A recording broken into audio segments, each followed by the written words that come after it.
So this is what happens when the source is moving away from the detector.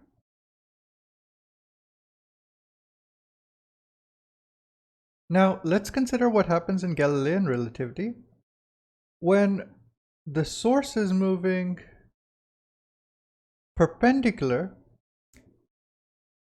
to the direction between the source and the detector. So if we call this S prime and we call this S,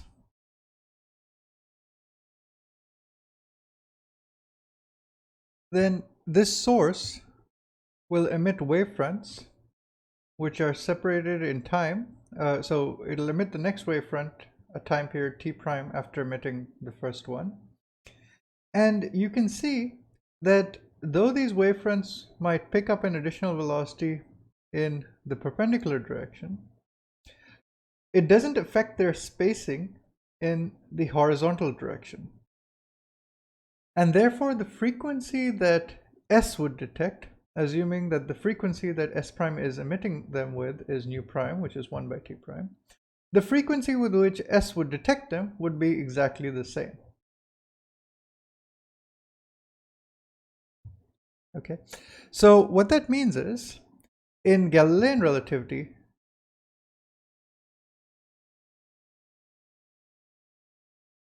there is no transverse Doppler shift.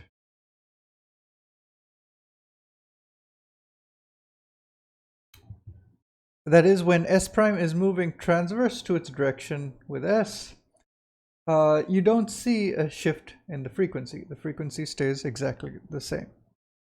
So in general, if S prime is moving at an angle theta relative to its distance vector to S, then, and it's let's assume it's moving with a velocity or a speed v, the only thing that matters is the component of velocity along the direction of between S prime and S. And in this case, the frequency that S detects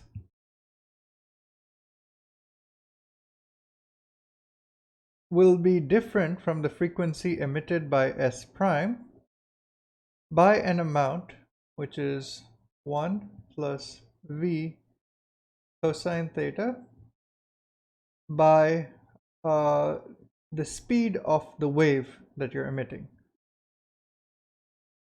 And if we're talking about light waves, what you would have expected is this relationship times nu prime. Okay, so the shift in frequency would be proportional to 1 plus, would be proportional to v by c cosine theta nu prime. Okay, or this is what we would call beta cosine theta. Okay, so this is exact analogy with what we had written down over here.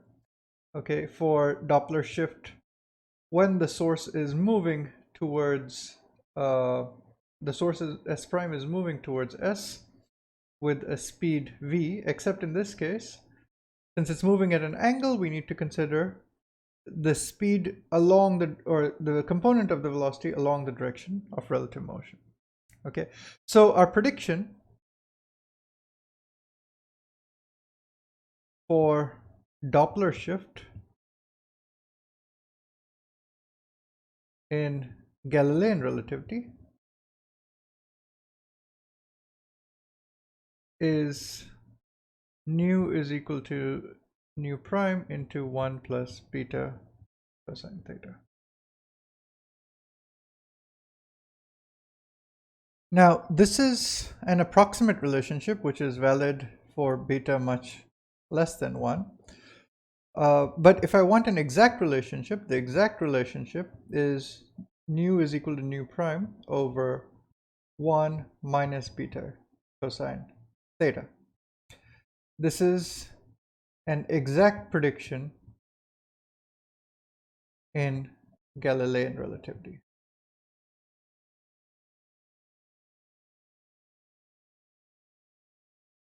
Okay, which is valid for all values of beta.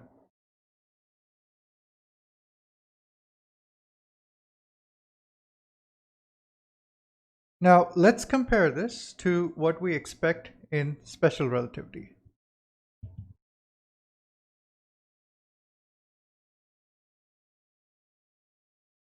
Let's talk about the Doppler shift in special relativity.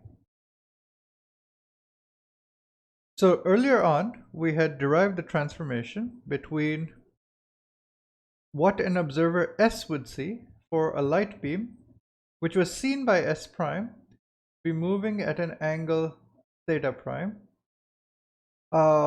with a frequency nu. So we had argued that S would measure a frequency nu prime. S would measure a frequency nu, which would be different from this frequency nu prime as seen in the frame of observer S prime. And it would be given by nu is nu prime times 1 plus beta cosine theta prime over square root of 1 minus beta square. Now, we can rewrite this relationship using the relationship that we had derived between theta prime, which is the angle measured between the angle between the light beam and the relative direction of motion of S prime relative to S, or S relative to S prime. And this angle is measured in the frame of S prime. But we could have also rewritten this Doppler shift relationship, or this relationship between frequencies, using the angle theta of the light beam as measured in the frame S. And in the frame S, we already derived the relationship between theta and theta prime. But another way to derive the relationship between nu and nu prime would simply be to rewrite this using what we would expect if we were in the frame of S. The velocity of S prime would be minus beta, and therefore we should have simply a relationship this form. Okay. So therefore, this must automatically be true. Okay, where we've just inverted the quantities nu and nu prime and theta prime, and used the fact that the relationship between S and S prime would, the transformation to go from S to S prime would involve a transformation of beta, and to go from S prime to S would involve a transformation parameter of minus beta. So now if we look at this relationship, what this tells us is nu can be written as nu prime over 1 minus beta cosine theta into the square root of 1 minus beta square. So this is our exact prediction in special relativity.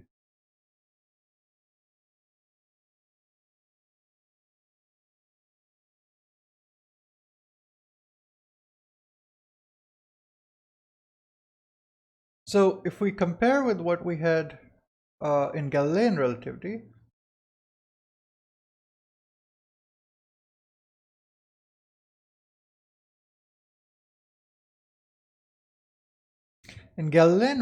we predict nu is nu prime over 1 minus beta cosine theta. So in other words, what we see is that special relativity predicts that the frequency nu is smaller than predicted in Galilean relativity, smaller in magnitude than predicted in Galilean relativity, by an amount which is the square root of 1 minus beta square, or 1 by gamma.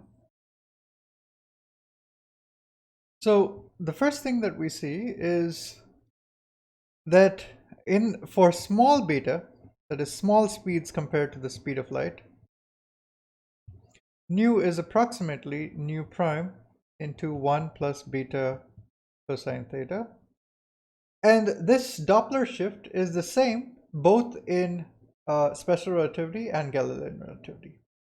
It's only when the speeds beta get close to 1 or v gets close to c that nu differs appreciably from the prediction of nu prime in Galilean relativity.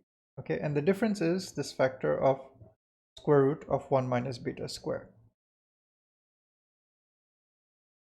So let's take two special cases. Let's take the case where S prime is moving towards S and the light is emitted in this direction, so theta is equal to 0. Okay, so in this special case, nu in special relativity, we would predict nu is equal to nu prime over 1 plus beta into the square root of 1 minus beta square, which would be equal to nu prime square root of 1 minus beta over 1 plus beta. So this is what we get in the limit theta is equal to 0. And in the limit theta is equal to pi, we get nu is nu prime. You can show that you would get this quantity. So this is the case with source moving towards detector, and this is source moving away from detector.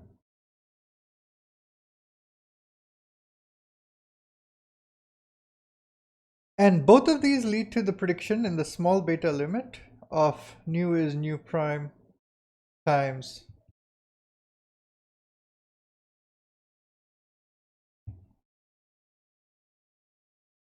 one minus beta.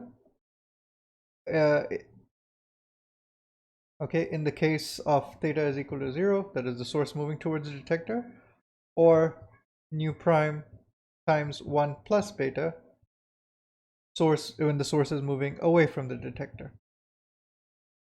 Okay, so in the case where the source is moving towards the detector, again you see that you see that the frequency nu would be smaller, okay, which in this case would mean, oops, looks like I made a sign error. Let me just go back and correct this. So this denominator here should have been 1 minus beta cosine theta, and so in the limit that theta is 0, what I should really have got is 1 minus beta, and therefore what I would have over here is 1 plus beta and 1 minus beta over here. And similarly, in the case of the source moving away from the detector, I would have a minus sign here and a plus sign here. So what that means is in the theta goes to 0 limit, I have a frequency nu which is larger than nu prime, or in this case we would say that the source appears to be blue shifted. Okay, the frequencies move towards the bluer part of the spectrum. And in the case where nu is nu prime, when theta is pi, nu is nu prime into 1 minus beta, and in this case the frequencies are redshifted. This is as before. However, we see that there will be corrections of the order of beta square. Okay, so there will be order beta square corrections.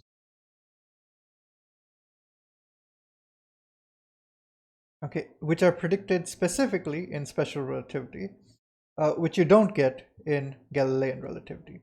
So special relativity predicts these corrections at small values of beta.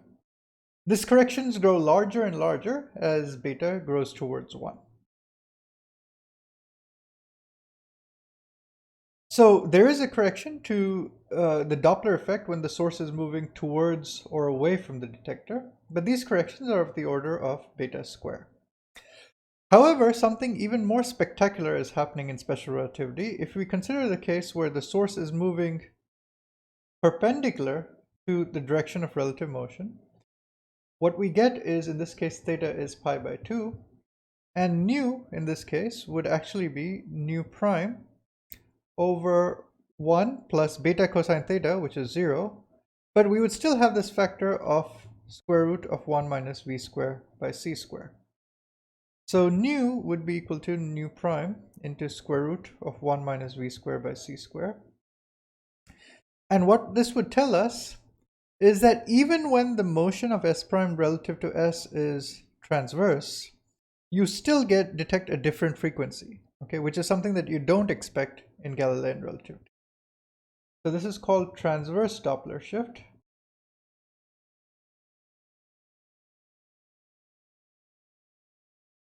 Okay, where nu is nu prime by gamma.